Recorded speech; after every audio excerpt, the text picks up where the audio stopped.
I love everything about LA, even the things that people hate about LA, I love. I love the traffic in LA. It's like one of my favorite experiences. Yeah, when you don't live here, it's great.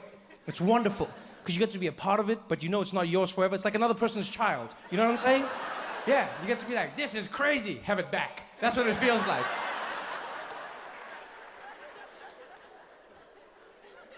I love it, man. I love the vibe, you know? I love driving out here. You know, and while I'm out here, I get to listen to the radio, because you guys have great radio stations, because you're always in your cars, you know? In New York, like radio's not a big thing for me living in New York. I ride my bicycle, I walk through the streets, I can't listen to music because I'll die. But in LA, that's all I do. You just listen to music. Now these days when you're driving around, all you hear is trap music. That's the big thing you hear, is trap. That's the new music on the radio. It's really fun, trap. I don't understand what they're saying, but I enjoy it, you know? Yeah, every single song is the same. Every trap song to me sounds like a toddler complaining about life. That's all I hear when I listen to trap songs. Every time a trap song plays on the radio, I think of my little brother. He'll go outside, he'll like hurts himself, he'll come back crying, and it sounds like every single trap song ever. He'll like walk in like, and I'll be like, yo, Isaac, what happened, buddy? He'll be like, baby.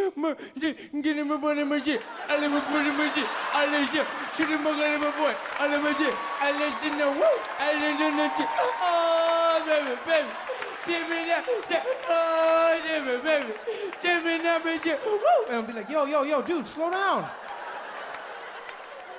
I thought you were playing with your friends. What happened? All my friends are dead. Push me to the edge.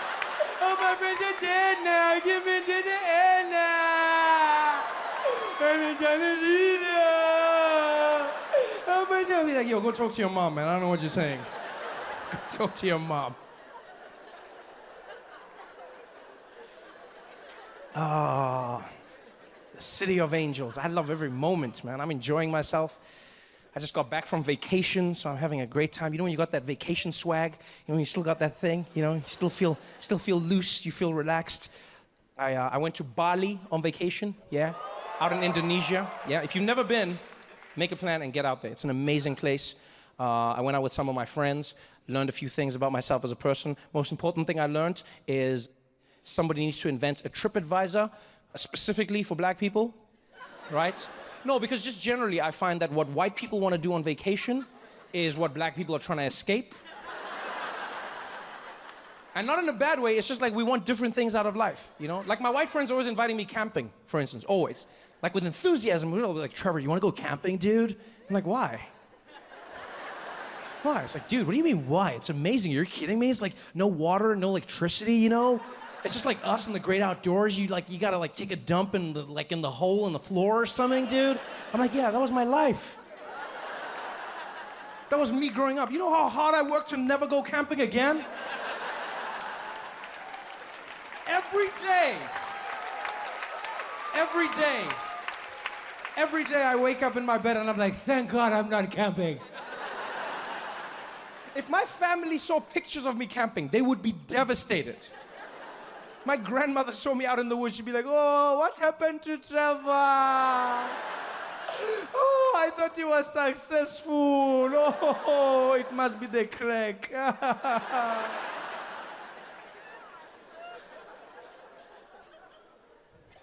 I'm gonna go camping. So I went with my friends to Bali. They planned the trip. And before we went, I asked my friend, I was like, yo, Mitch, what are we gonna be doing? And he was like, dude, don't ask questions, Trevor. It's just gonna be a great time. I was like, yeah, I wanna know what the great time is gonna be about. He's like, dude, don't ask questions. I should have asked questions. Because we had fun, but the trip, there were a few things that were weird that I wouldn't necessarily do on my own. For instance, on the third day of the trip, right, we had what was planned, what was built in our itinerary as an authentic Balinese experience. Right? That's what they called it, an authentic Balinese experience. And what they did was, they woke us up at 5 a.m., put us in a little bus, and we drove for 3 hours. And when we got there, get out of the bus, we're in the middle of it, it's like a remote village, and the little tour guide, really happy, way too happy for that time, and he's just like, welcome everybody, are you ready for a good time? And I'm like, yay. And so he's like, my name is Deng Basan, and I'm going to be your guide. Today, you will have an authentic Balinese experience. So exciting, follow me. And so we follow him, and he walks up to a little door, and I'm like, oh, okay, this is gonna be like a temple or a cave or something. And he's like, welcome, ladies and gentlemen, to the real Bali. And he opens the door, into somebody's house. This is not a museum house. This is just a house. Like someone lives there every single day. He opens the door and he's like, this is the home of someone in Bali. He eats here. He sleeps here. I'm like, does he know we're here? Because like we didn't knock. Nobody answered the door. For all I know, we're breaking and entering right now. We're in some weird Balinese gang. I don't know how this works. And as I'm about to ask the question, he turns and he's like, over here you can see the owner of the house. He's in the corner. And we turn and there's a man the whole time. He was just sitting there, frozen stiff. And now I'm like, is this guy part of this? I don't know if we should be doing this or should not be doing this. And Dengba-san turns to me, starts speaking to him in Balinese. He's like, Tengrawada Sangaraka. He's like, okay, you can touch anything. And so I'm like, oh no, I don't think we should. Before I can even finish, the people in our tour group were like, yeah, touch it all. Oh my God, touch it all. Oh my God, does he sleep here? Oh wow, is this where he eats? Oh my God, I can never do this. Oh my God, excuse me, thank you so much for having us. Oh my God, I appreciate my life so much more right now.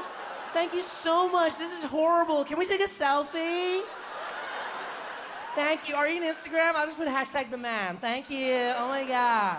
So I'm really awkward right now, right? Because this is like something culturally I'm not supposed to be doing. Right? As an African person, I should not be in somebody's house rummaging through their life. So I'm standing in the corner, really uncomfortable. And the owner of the house, he's really accommodating. He's friendly. You know, he's like, yes, thank you. Enjoy. Thank you. And then he turns and he looks at me. And this was one of the most magical moments, right? Because he was smiling at everyone else. And his face completely changed when he turned. He was a little hospitable. He's like, yes, thank you.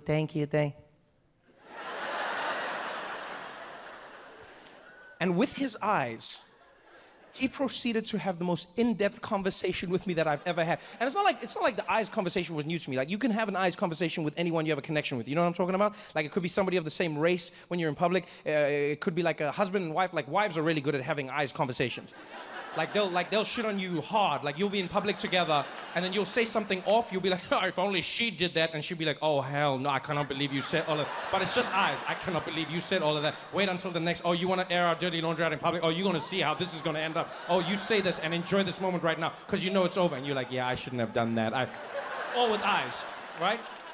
That's what he did to me. Because one minute he's smiling at everybody and then he turns and he looks at me and just with these eyes, he was like, what are you doing here? And so with my eyes, I was like, hey, man, I'm sorry. I didn't know this was your house. They said it was an authentic experience. That's why I came. He's like, yeah, authentic for white people. You got your own poor. Go back to where you came from. I said, yeah, I shouldn't be here, man. I'm sorry, man. I'm sorry. So I left. I go outside. About 15 minutes later, everyone's done with their poverty porn, so they come and join me. And Dengba-san follows the crowd. And he's having a blast, you can tell, you know, he walks out and he's like, everybody have a great time. I know you enjoyed that. Now, it's time for a special surprise. Follow me, everybody, to the back. And he takes us to the back of the house, right?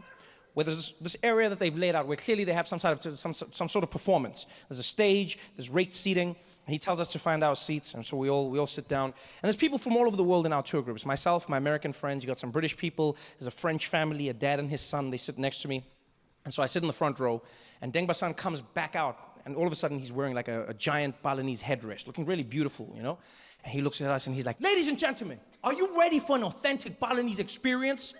Please welcome the snakes of Bali. I'm like, the what? I'm like, oh, he said snakes. The snakes of Bali. And I look, and there's snakes.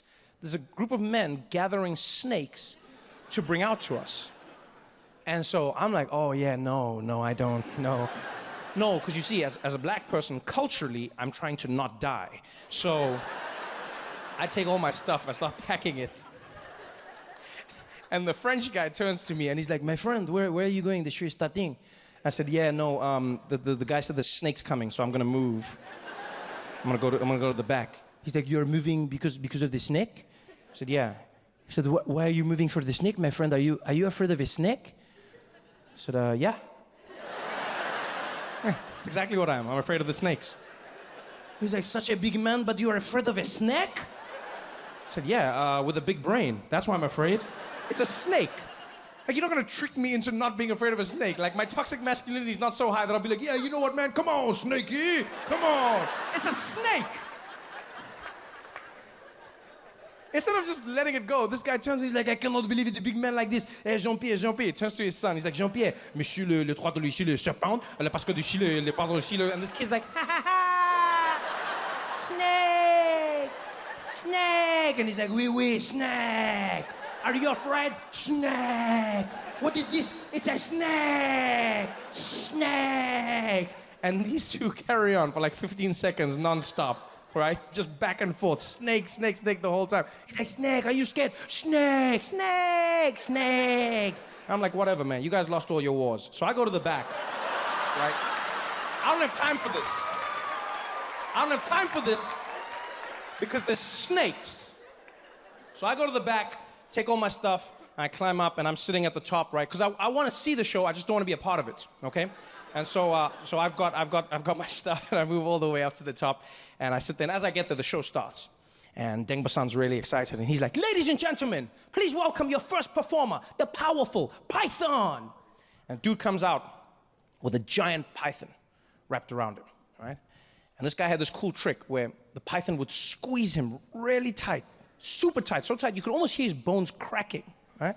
And then he'd make a sound. He'd be like, "Eh." And the snake would let go. And then it would start squeezing him again, and he'd be like, "Eh." And the snake would let go. And it would squeeze him again, and he'd make the same sound. He'd be like, "Eh." And the snake would let go. And I was like, wow, this is dope. This is cool.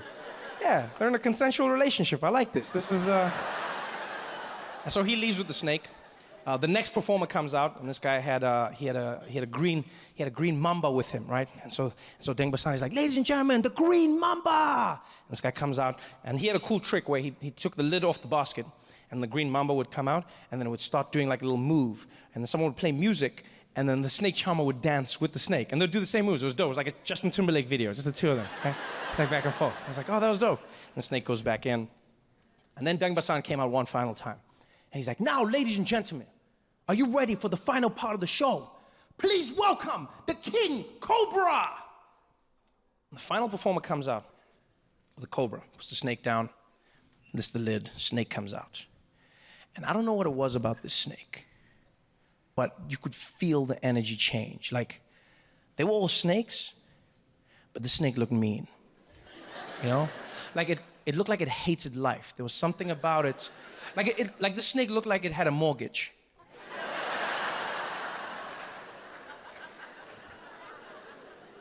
Because it looked at us, and then it fixed its eyes on the charmer, and he was really cool and calm. He didn't even look at the snake. He addressed us.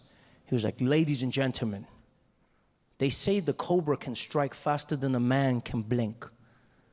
But can a man move faster than the snake can think?" And I'm like, ooh. I don't know what that means, but I'm in. Because it sounds like a dumb Instagram quote, but I'm in. And this guy had the most amazing trick. What he did was, he got right up close to the snake, right? And he put his hands behind his back. And then he would make it seem like he was going to kiss the snake. And the snake would be no further than like a foot from his face. And then he would make this sound, like a kissing sound. And as he made the sound, the snake would try to bite him, and then he'd move out of the way. I've never seen anything like it. So he leaned in, and he's like, "Come on, snake.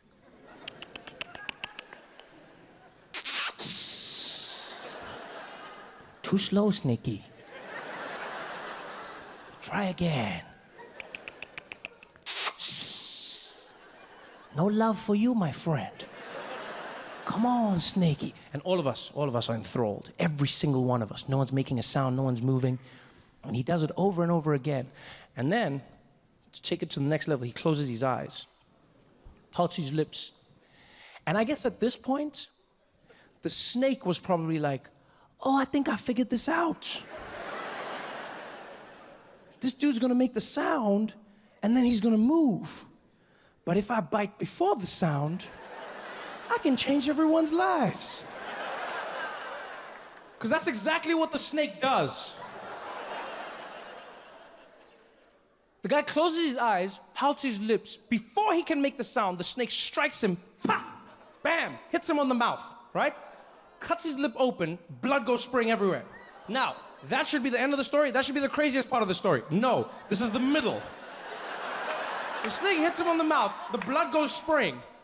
This guy jumps back and then acts like he didn't just get bitten by a snake. Which makes us think we're crazy, because we all saw it. Everyone in the audience was like, oh, and then he jumps back and he just like shakes it off. You know what he did? He did that thing, you know that thing that people do where like you get their hand jammed in a car door or something? Like, you know, like it slams and it'll be like, and then people will just be like, He did that, but with a snake. So the snake hits him, the blood sprays, and he jumps back and he's like,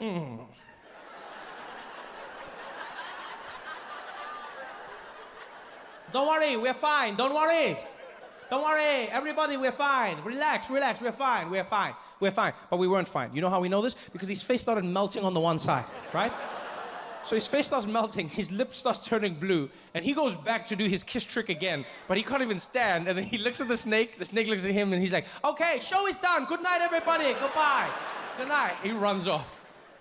And all of us are just like, what the hell just happened, right? He runs off. I have questions in my head. I'm like, is he gonna be okay? Do we get our money back? How does this work? And then we turn back and we realize he's forgotten his snake. And you know what the worst thing was? Is it seemed like the snake realized the same thing at the same time. Because the snake also watched him leave. And then as we turned back, the snake was also like, oh, shit.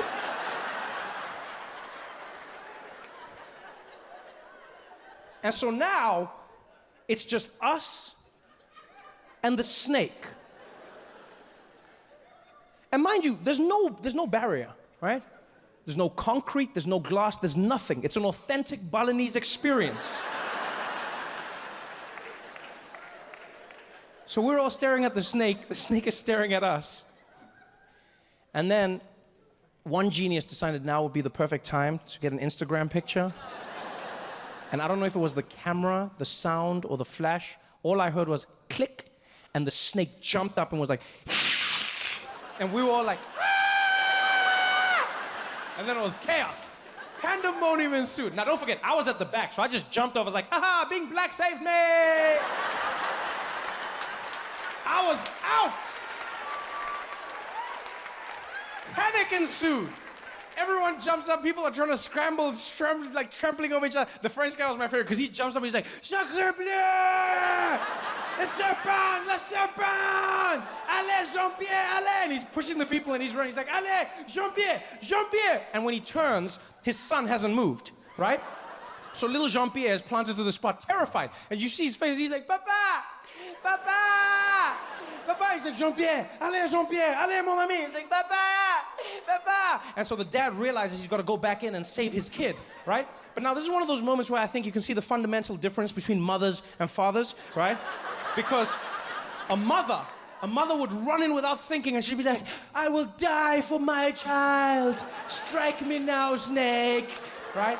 That's moms. Dads will also save their kid, but in the back of their head, you know the dad is thinking, yo, I'm gonna save my kid, but I don't wanna die. I mean, I don't wanna die because this dumbass didn't know to run when his dad was running. I mean, there's a snake, and I start running, why wouldn't you run at the same time?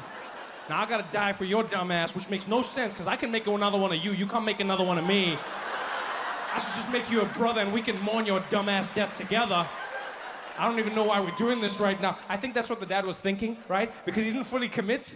Instead, he tried to sneak in behind his kid. And then he grabs the back of his hoodie and yanks him to safety. So now little Jean-Pierre is choking in the ground. He's like, and he finally gets him to the side. And another snake charmer comes running out, grabs the snake, puts it in the sack. And finally, danger's averted. Everybody's safe. Everyone is safe, but terrified. Some people are crying, others are in shock. I'm standing on the side watching all of this. Little Jean-Pierre's there with his dad. They're both in tears. Like, désolé, mon ami. Désolé, Jean-Pierre, désolé. And he's like, Papa, le trou de léger ne pas de l'échoua. And I don't speak French, but I know this kid was like, you asshole, you left me. I'm gonna tell mom.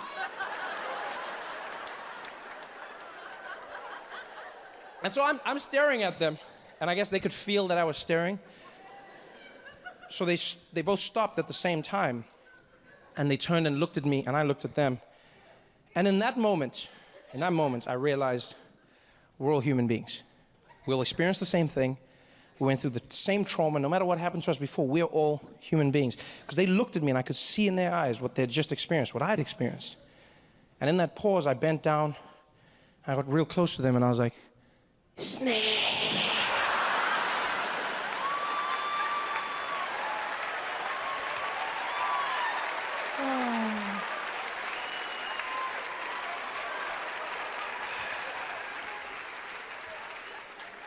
That's how racism starts.